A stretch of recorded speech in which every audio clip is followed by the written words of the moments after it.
My name is Todd Kibbe. I'm the Patrol Operations Chief of the Seattle Police Department. With me is my colleague Chief Davis and Superintendent Jones from the Seattle Public Schools. I'm going to give a quick briefing on what transpired this afternoon. Approximately 1 p.m. this afternoon, a 12-year-old student of the school was fatally struck by a vehicle on 20th Place, just on the side of the school. That was unattended at the time. Preliminarily, we believe that the vehicle was rolling backwards, the driver having failed to place it completely in park. So the vehicle was rolling backwards down a hill when it fatally struck a 12-year-old student. We have no more details on that student at this time. Obviously, we asked for privacy for the family. Through our colleagues at the Seattle Public Schools, we are dealing with the family, and Superintendent Jones can kind of speak to the efforts of the schools and their efforts for the rest of the students. At this time, the person who had been driving the car is being evaluated for drug and alcohol.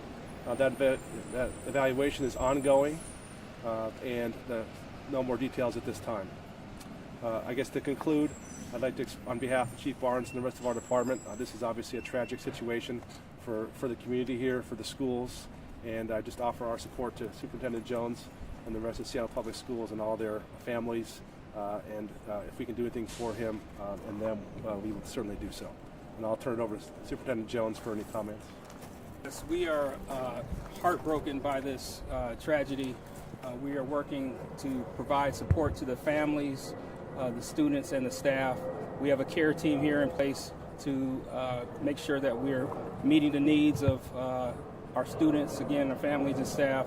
And we'll be here throughout this afternoon, and in the morning when students arrive, we'll be providing them supports as well. Again, this is a tragedy, and we're heartbroken by this situation. A question for you, Superintendent Jones. How is it that students are able to have access to the street immediately off the campus? Are they going to be able to go outside during lunch or recess? We were hearing from kids over there that they sort of walk into the gym from that direction. If there's anything you can elaborate on sort of how this was able to happen. In this particular situation, it's an active investigation. We don't know specifically how this transpired, but we do take safety protocols into place when our students are traveling on campus. Just to clarify, it was on school property, correct? Not on the street here?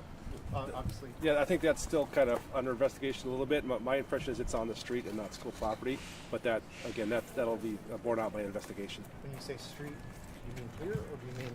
It's 20th Place East. So in. I believe 20th Place South. Excuse me, right behind me. Okay, so that is a city street that cuts. That's along. correct. I see. And then any idea what business the driver, if any, had with the school? Was it a parent? Anything? You can Yeah, we don't have any information at that time that I can share. That investigation is ongoing, like I said. Are they facing any charges imminently right now? That investigation as to their status is still ongoing, so nothing at this time. Are they in custody? Right now they're being evaluated by our direct recognition experts, so right now we're just, again, continuing the investigation. Are they cooperative? Can you say what type of car it was? It appears to be SUV. Are they cooperating with the investigation? I don't have any information on that. Was this a male student, female student? It was a female student. And this care team that's going to be here, who is on it?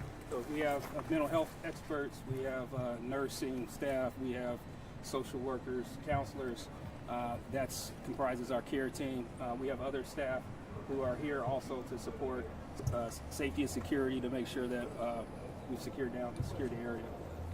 Superintendent, can you give us just a little bit of an overview of the school? It's a middle school, what grades, was school in session, etc.? Yeah, this is Washington Middle School.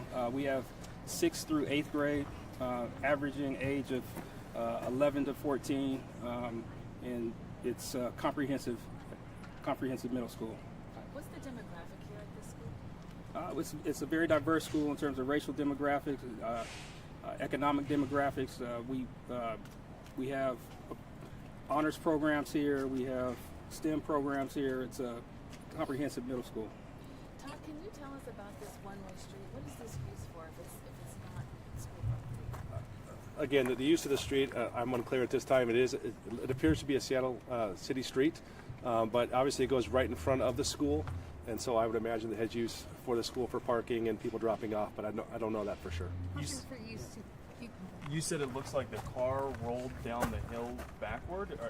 Can you explain a little bit more? Like it was parked right here and it was on the street, or can you just describe that? So it appears again on a preliminary investigation that the car rolled approximately 75 yards down a slight hill to the south of us and then struck the student.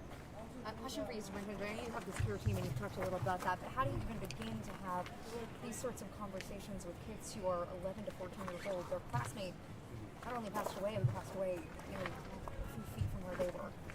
Yeah, our team is trained in crisis management. Our team has provided countless times support in different situations. They're very well trained, very well coordinated. They know what to do.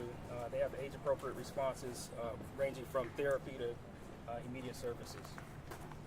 What happens next? Well, from the Seattle Police Department standpoint, obviously the cause of the collision and the person who was in control of the car will continue an investigation.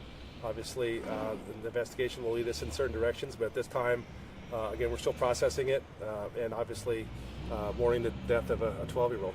Can you tell us why they're being evaluated for drugs and alcohol? Was that a preliminary? Yeah, it's standard practice for fatal collisions like this. Again, it's a little bit different, obviously, since there wasn't actually a driver in the car. But again, we're just following the path of our investigation forward. School in session now?